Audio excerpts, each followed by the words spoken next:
Panorama group, जो सोचता है वो करता है। नमस्कार, आप देख रहे हैं न्यूज फॉर नेशन और मैं हूं प्रियदर्शन। बिहार में आज नीतीश सरकार के का मंत्रिमंडल विस्तार हो रहा है और मंत्रिमंडल विस्तार में भारतीय जनता पार्टी से एक नहीं दो नहीं बल्कि करीब आधा दर्जन नेताओं की किस्मत खुल रही है जिन्हें मंत्री बनाया जा सकता है। दरअसल मंत्रिमंडल विस्तार को लेकर के तमाम तरीके की तैयारियां पूरी कर ली गई हैं। आज शाम 4 बजे राजभवन में नए मंत्रियों का शपथ ग्रहण होगा और इन सब के बीच आज सुबह सुबह दिलीप जायसवाल, जो भारतीय जनता पार्टी के बिहार प्रदेश अध्यक्ष भी हैं, उन्होंने आज सुबह अपने मंत्री पद से इस्तीफा दे दिया और उनके इस्तीफा देने के साथ ही जो अब तक बिहार में मंत्रियों की कुल संख्या 30 थी वो घटकर 29 हो गई और इसके साथ ही 36 सदस्यीय जो बिहार में मंत्रिमंडल का पूर्ण रूप से अगर हम देखें तो रह सकता है, तो उसमें 7 मंत्रियों के शपथ लेने की जगह खाली है। तो ऐसे में कौन कौन से मंत्री बनेंगे, अगर हम उन पे आए और इसमें भारतीय जनता पार्टी अपने किन नेताओं पर बड़ा दांव खेल रही है, इसमें कौन से जातीय समीकरण साधे जा रहे हैं, किन किन क्षेत्रों के लोगों को प्रतिनिधित्व दिया जा रहा है, और इतना ही नहीं, इस मंत्रिमंडल के विस्तार के बहाने भारतीय जनता पार्टी एक बड़ी रणनीति के तौर पे कैसे अपने आप को बिहार में पेश कर रही है, अगर उस पर आए तो सबसे पहले जिन नेताओं के मंत्री बनने की चर्चा है, अगर हम उन नामों की चर्चा करें तो इनमें कुल 7 नाम चर्चा में हैं। उन चर्चा वाले नामों में संजय सरावगी, जीवेश कुमार, राजू कुमार सिंह, मोतीलाल प्रसाद, विजय कुमार मंडल, कृष्ण कुमार मंटू और सुनील सिंह, ये ऐसे नाम हैं जिन नामों को लेकर के चर्चा चल रही है कि इन्हें मंत्री बनाया जा सकता है, इन्हें आज मंत्रिमंडल में जगह मिल सकती है और इसके लिए शपथ ग्रहण का कार्यक्रम जो है वह शाम 7 बजे से होगा। तो आखिर ये 7 नेता हैं कौन और इन सब की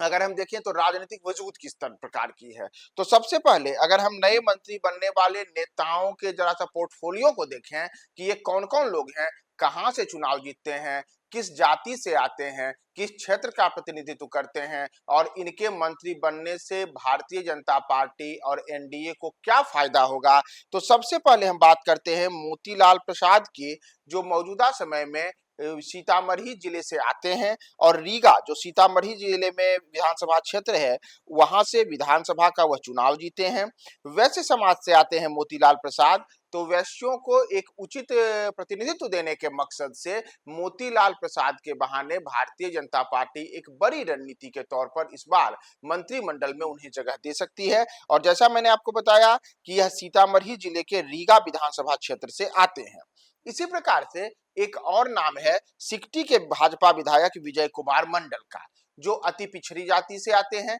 और अति पिछड़ा समाज से आने के कारण विजय कुमार मंडल के बहाने भारतीय जनता पार्टी अति पिछड़ों को एक बड़ा संदेश देने की भी कोशिश करेगी कि हमने आपके समाज से आने वाले नेता को उचित प्रतिनिधित्व दिया है, उनको बेहतर सम्मानजनक पद दिया है और इसमें सिकटी विधानसभा क्षेत्र से भाजपा विधायक विजय कुमार मंडल मंत्रिमंडल में जगह पा सकते हैं। तो विजय कुमार मंडल के अतिरिक्त साहेबगंज के विधायक हैं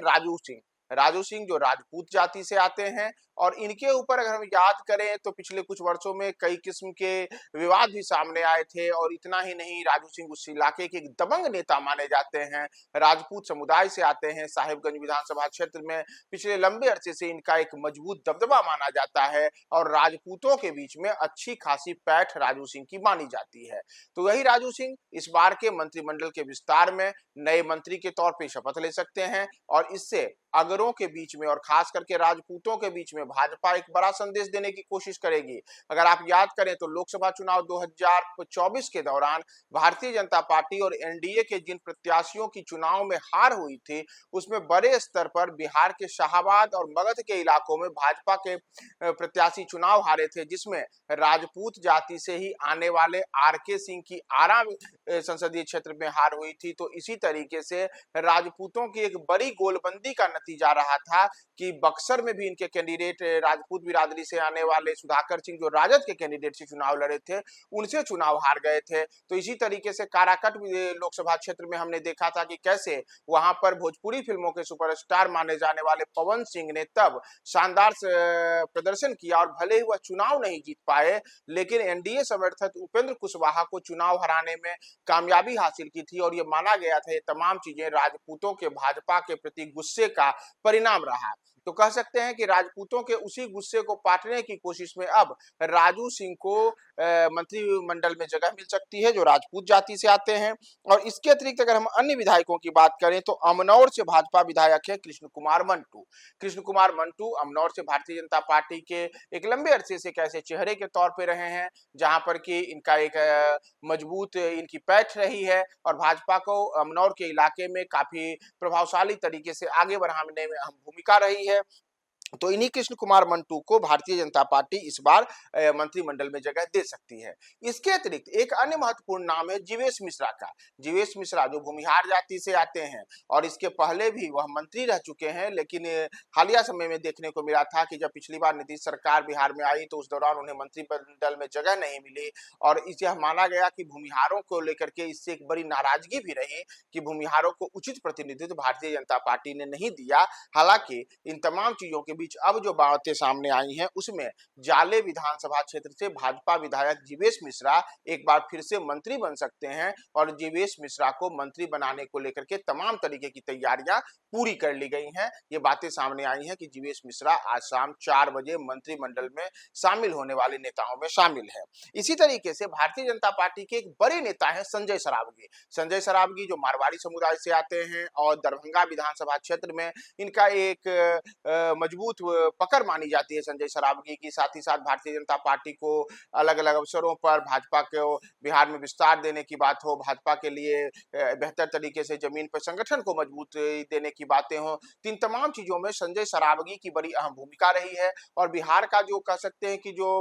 व्यापारिक वर्ग है उन व्यापारिक वर्गों के बीच में भारतीय जनता पार्टी संजय सरावगी के माध्यम से एक बड़ी कोशिश है कि संजय सरावगी को मंत्रिमंडल में शामिल करके और उनके बहाने बिहार के मारवाड़ियों को, बिहार के व्यापारियों को एक संदेश दे कि आपके प्रति भी हम एक उचित सम्मान रखते हैं और इसके लिए संजय सरावगी को महत्वपूर्ण पद और जिम्मेदारी दे रहे हैं जिसमें उन्हें मंत्री पद की शपथ दिलाई जा सकती है। तो ये ऐसे नाम हैं जिन्हें आज के मंत्रिमंडल विस्तार में जगह मिल सकती है और इसमें तमाम जातियों जो हैं उन जातियों को साधने की एक बड़ी कोशिश, चाहे वह वैश्य समुदाय से आने वाले मोतीलाल प्रसाद हो, अति पिछड़ा समुदाय से आने वाले विजय मंडल हो, राजपूत समाज से आने वाले राजू सिंह हो या फिर भूमिहार समाज से आने वाले जीवेश मिश्रा हो या फिर जैसा मैंने आपको बताया कि संजय सरावगी का नाम है, तो और अन्य नाम हैं। इन तमाम लोगों के सहारे भारतीय जनता पार्टी इस बार के मंत्रिमंडल विस्तार में तमाम जातियों और तमाम क्षेत्रों को साधने की एक बड़ी रणनीति के तहत आगे बढ़ी है। अंतिम सूची और फाइनल जब मंत्रियों का शपथ होगा हम तमाम चीजों के साथ फिर से हाजिर होंगे। बने रहे न्यूज़4 नेशन के साथ।